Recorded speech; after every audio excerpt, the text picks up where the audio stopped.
जब कभी भी ग्लोबल रैंकिंग की जाती है इंस्टीट्यूट्स की, यूनिवर्सिटीज़ की, तब कोई भी भारतीय यूनिवर्सिटी या इंस्टीट्यूट टॉप 100 में अपना स्थान क्यों नहीं बना पाता। बहुत ही चिंतनीय विषय है, बहुत ही ज्वलंत विषय है ये, जिस पे गौर करना बहुत ज़्यादा ज़रूरी है। इतना बड़ा देश, इतनी सारी यूनिवर्सिटीज़, इतने सारे इंस्टीट्यूट्स, पर कोई भी टॉप 100 की लिस्ट में नहीं आ पाता ग्लोबल रैंकिंग के अंदर। बहुत सारे कारणों को हम लोग डिस्कस करेंगे। आपको भी जो कारण लगते हैं आप ज़रूर बताइएगा, उन कारणों को बताइएगा, क्योंकि ये वो देश है जहाँ पर नालंदा और तक्षशिला जैसे विश्वविद्यालय थे, जहाँ पर डेवलप्ड कंट्रीज़ के लोग पढ़ने आया करते थे, जिन विश्वविद्यालयों में, नालंदा और तक्षशिला जैसे विश्वविद्यालयों में। पर वर्तमान के अंदर ऐसा क्या हो गया कि हमारा कोई भी विश्वविद्यालय या इंस्टीट्यूट टॉप 100 की रैंकिंग में नहीं आ पा रहा है। देखिए, कारण बहुत हैं। कुछ कारण जो मुझे लगते हैं वो ये है कि हमें अपने सिलेबस को रिवाइव करना पड़ेगा। मैं जो पढ़ता था वही मेरे टीचर्स पढ़ा करते थे, और वो जो पढ़ते थे उनके टीचर्स भी वही पढ़ा करते थे। तो बहुत ही माइन्यूट लेवल पे हम चेंजेस कर देते हैं अपने सिलेबस के अंदर, अपने कोर्सेज के अंदर। तो सबसे इम्पोर्टेंट है कि हमें ज़रूरत के अकॉर्डिंगली, वर्तमान परिदृश्य को ध्यान में रखते हुए सिलेबस को हमें बनाना पड़ेगा, सिलेबस डिज़ाइन करने पड़ेंगे, और ऐसे कोर्सेज लागू करने पड़ेंगे जिससे स्टूडेंट्स को एम्प्लॉयमेंट मिल पाए, स्टूडेंट्स अपना रोजगार, अपना एम्प्लॉयमेंट खुद क्रिएट कर पाए, खुद वो आत्मनिर्भर बन पाए, डिपेंडेंस ना हो किसी जॉब के ऊपर। तो ऐसे कोर्सेज चालू करने पड़ेंगे, और ऐसे कोर्सेज हमें बंद कर देने चाहिए जिससे समाज को फ़ायदा नहीं हो रहा है, जिससे विद्यार्थी को फ़ायदा नहीं हो रहा है, जिससे किसी को भी फ़ायदा नहीं हो रहा है। तो ब्लाइंडली हमें ऐसे कोर्सेज बंद करने पड़ेंगे जो किसी काम के नहीं हैं, और ऐसे कोर्सेज शुरू करने पड़ेंगे जिससे एम्प्लॉयमेंट जनरेट हो, जिससे अनएम्प्लॉयमेंट की प्रॉब्लम भी खत्म हो।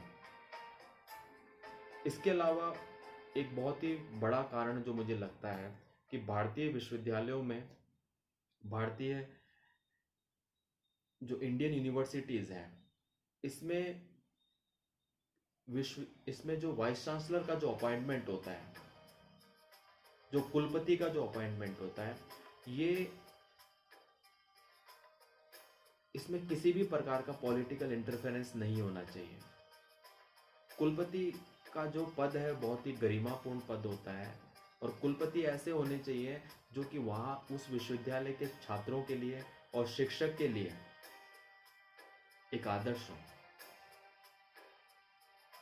ऐसे व्यक्ति को कुलपति आपने यदि बना दिया सरकार ने, जिसने कभी भी क्लासरूम में जाकर टीचिंग नहीं की है, जिसने कभी भी चॉक और डस्टर को हाथ में नहीं लिया है, यानी जिसने कभी भी अध्यापन नहीं करवाया है, टीचिंग नहीं करवाई है, उससे कभी भी हायर एजुकेशन में सकारात्मक परिणामों की कल्पना नहीं की जा सकती। तो सरकार को हमेशा ये सजग रहना चाहिए जब कभी भी वो कुलपति की नियुक्ति करें। कुलपति वो व्यक्ति होना चाहिए जो एक सच्चा शिक्षाविद हो, जिसका हायर एजुकेशन में कॉन्ट्रीब्यूशन हो। मैं भारत के कुछ विश्वविद्यालय को जानता हूँ जहाँ पे सरकार ने अच्छे कुलपतियों को जब नियुक्त किया है, जो सच्चे शिक्षाविदों को जब नियुक्त किया है, तो वहाँ का जो परिदृश्य है, वहाँ का जो एकेडमिक एनवायरनमेंट है, वो बहुत सकारात्मक रूप से चेंज हुआ है। तो ये बहुत इंपॉर्टेंट है, कुलपति के पद में कभी भी पॉलिटिकल इंटरफेरेंस नहीं होना चाहिए। इसके अलावा विश्वविद्यालय जो हैं वो शिक्षा के केंद्र हैं, और इंस्टीट्यूट्स जो होते हैं, रिसर्च इंस्टीट्यूट जो होते हैं, वो वहाँ पर रिसर्च होती है। अनफॉर्चुनेटली क्या हो रहा है, जो इंडियन यूनिवर्सिटीज़ हैं वहाँ पर जो टीचिंग है, टीचर्स टीचिंग तो कम कर रहे हैं और रिसर्च में ज़्यादा ध्यान इसलिए दे रहे हैं क्योंकि रिसर्च करने से ही पेपर निकलेंगे और पेपर से उनका एपीआई बढ़ेगा। टीचिंग करने से एपीआई नहीं बढ़ रहा, किसी भी तरह का एपीआई नहीं बढ़ रहा, केवल रिसर्च करने से एपीआई बढ़ रहा है। तो जो टीचिंग है, जो उसका जो मेन कार्य है शिक्षक का, वो फाइनली वो कहाँ पे वो किस में कन्वर्ट हो गया, वो रिसर्च में कन्वर्ट होता जा रहा है धीरे धीरे। तो इस प्रवृत्ति को भी रोकना पड़ेगा, और इस प्रवृत्ति को रोकने के लिए हमें आधारभूत चेंज करने पड़ेंगे इस एपीआई स्कोर के अंदर। हमें इस तरह से चेंज करना पड़ेगा कि शिक्षक केवल अपने एपीआई स्कोर के पीछे ना भागें, वो अपने न्यूमेरिकल सीवी को बढ़ाने में ना लगें। उनका ज़्यादा से ज़्यादा समय स्टूडेंट्स को मार्गदर्शन में और अपने टॉपिक को, अपने सब्जेक्ट्स को पढ़ाने में जाए। इस तरह की व्यवस्था की जानी चाहिए। इसके अलावा भी मेरे प्यारे विद्यार्थियों, आपको और भी कुछ कारण नज़र आते हैं तो आप ज़रूर बताइएगा। एक और इम्पोर्टेंट कारण मैं आपको बताता हूँ जो मुझे लगता है, वो है छात्र राजनीति।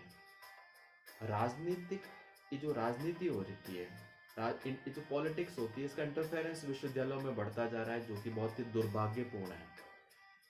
छात्र राजनीति उससे प्रेरित होती है, और छात्र राजनीति जो होती है, जो छात्र होते हैं जो राजनीति में जाना चाहते हैं, वो अपना कैरियर विश्वविद्यालय से ही स्टार्ट करना शुरू कर देते हैं।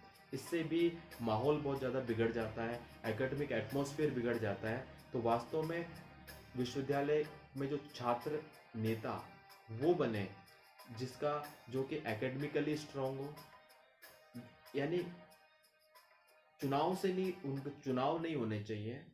और जबकि क्या होना चाहिए वहाँ पे, ऑटोमेटिकली उसी स्टूडेंट को प्रेसिडेंट बनाया जाना चाहिए जो कि वहाँ पे टॉप करता है, जिस टॉप करता है। और यदि वो उस पद को लेने से मना कर देता है तो जो सेकंड रैंक आई है विश्वविद्यालय में उसको देना चाहिए।